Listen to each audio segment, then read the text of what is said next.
Hi everyone, it's Bren here and welcome to this week's garden update. So today I thought I'd show you a method, a bit of an experiment that I'm trying out when it comes to protecting my tomatoes from pest damage. I'm also going to do a small garden harvest, plus I'll show you all of the new flowers that are in bloom this week. So please just sit back, relax for a few minutes and let's get into it now. I got the fan covers up on the archway. I do need to give it a little bit of a tweak because you can see there the fans are drooping slightly. The mesh has been pulled down by the weight of these covers. So what I'll do is I'll give just this spot up here a bit more support, which will elevate them, giving it more of an arch structure. I'll also add a few more of these fan pieces because I don't think it looks quite right at the moment. It needs a little bit more work. There's piles of grass everywhere. I've been doing weeding this week in amongst these cut flowers. The row behind these straw flowers and zinnias, where I popped in a whole load of dahlias, was where I was trying out the corralling method of support. It's pretty much where I've used twine and a load of these stakes wrapped around each other to support these plants. But I don't think I did it correctly because I feel like I didn't put enough stakes in or enough of this twine. A lot of the dahlia plants are just coming out from the support. You can see here they're falling outside it. This plant here is a good example. Do you see how it's just completely flopped over? What I might do next year, if I'm going to do this method again, is put in more stakes. I think I left them about 2 meters apart. There's one there and over here. I may put an extra one in and then wrap some more twine in amongst the tubers before they get to this stage, and I feel like that would probably help keep them upright.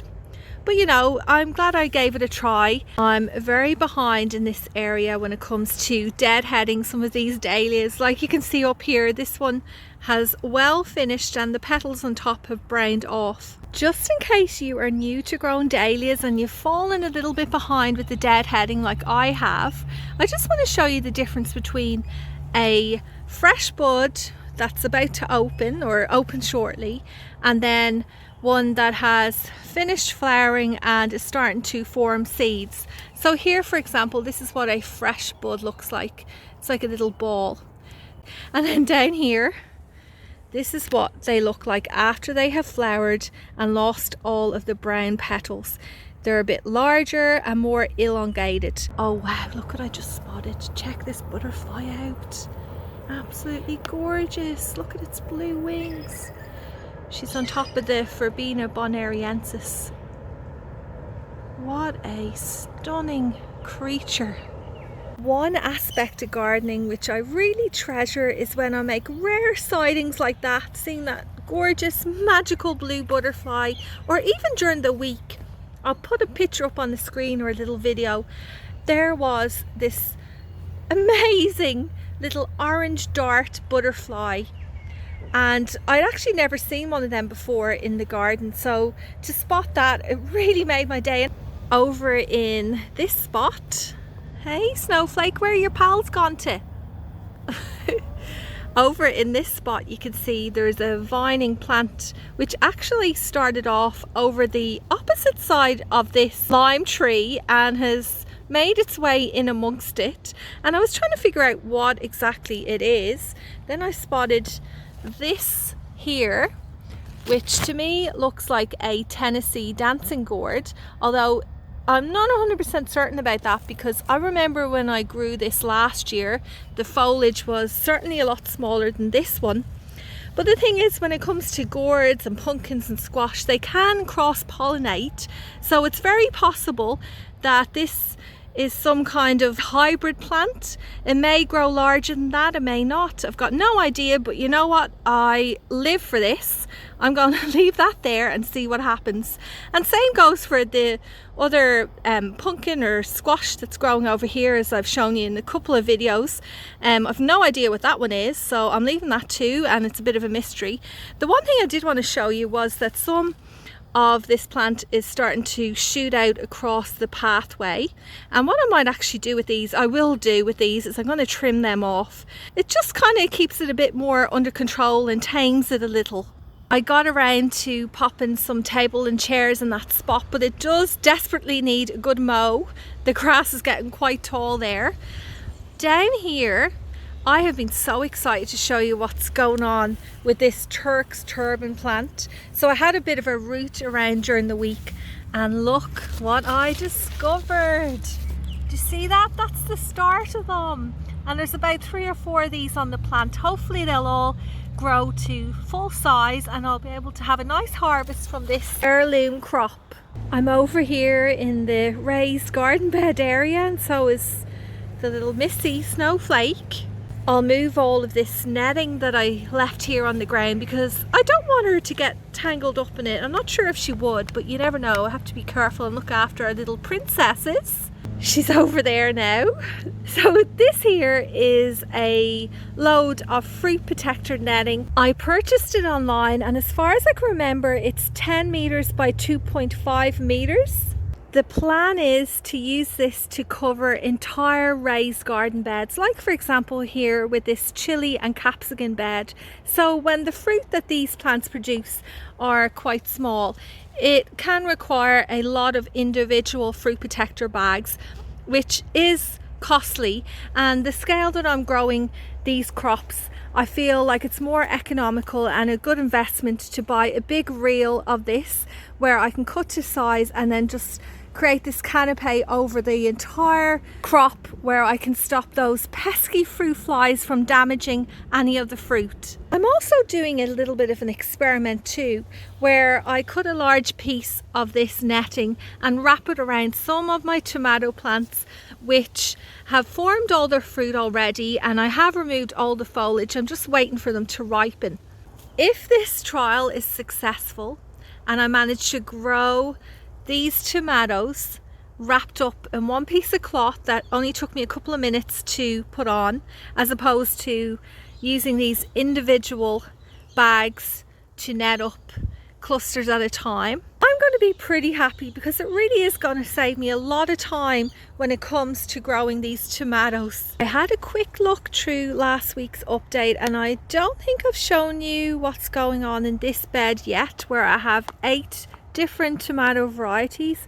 I'm pretty excited about these, which I have never grown before. They're called Lacid Gem. I remember showing you the seed pack months and months ago, and now look, there's plenty on here. Won't be long now until I'm picking these off. These are called Ram's Horn. I actually grew this variety last year. I think it was for the first time, and I was so impressed with how many come off one plant. I only have a couple there at the moment. I might have to do a bit of a read around and see. No, there's nothing else. You know what? I was just thinking that this tomato plant is such a great example of showing you how no 2 years of gardening are the same. So last year there was an abundance of these ram's horn.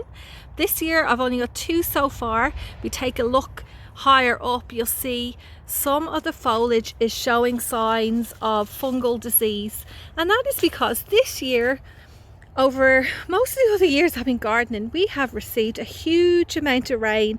It's a El Nino weather event which occurs I think every 3 to 7 years, and it has just meant the conditions here have been damp, humid, and humidity with tomato plants, a lot of moisture in the air, can bring on a lot of fungal diseases, as well as a lot more garden pests that I'm discovering too. I might go through that next week. Moving on now. So this year, oh, look at this. Let me show you this. Hold on, I was going to say something else, but I have spotted something and I have to get it out to show you. Cheeky little pests. I was thinking these tomatoes are looking good. Check this one out. It has a massive hole in it. Some kind of caterpillar got in there and was chomping away, enjoying it. So this one will probably have to go to the chucks. Actually, earlier on this week I harvested my first of these, which are called Indigo Ruby. I did a little mini garden harvest. Let me go and show that to you now. It's been a while. Let's do a garden harvest. We'll have some company though, because these three girls are always following me around the garden. In this area where there's a lot of cut flowers, I also have heaps of veggies on the go. Like this green bush zucchini plant. This one definitely needs to come off. Wow, look at the size of it. Growing down here in this bed, there seems to be a never-ending supply of these long, sweet yellow capsicums. I've got so many of these. Any suggestions for recipes? Look at Snowflake. As long as she doesn't go near any of my tomatoes, I don't mind her being in that bed. Actually, speaking of tomatoes, I have hundreds of them. I'm just waiting for them all to ripen. Actually, no, I do have this one ripe indigo ruby tomato. Finally, I'm going to pick a bunch of these edible nasturtium flowers. These are really yummy stuffed. I like filling them up with a cream cheese mix. I might even finally dice some of those capsicums to put in them. I want to do a quick whip around of some new flowers that I have in bloom. These are Feverview. They are finally starting to flower with heaps of flower buds. This here is called chocolate lace flower, which I usually get blooming in springtime, but I did pop this into the ground quite late just to see how it would do during summer.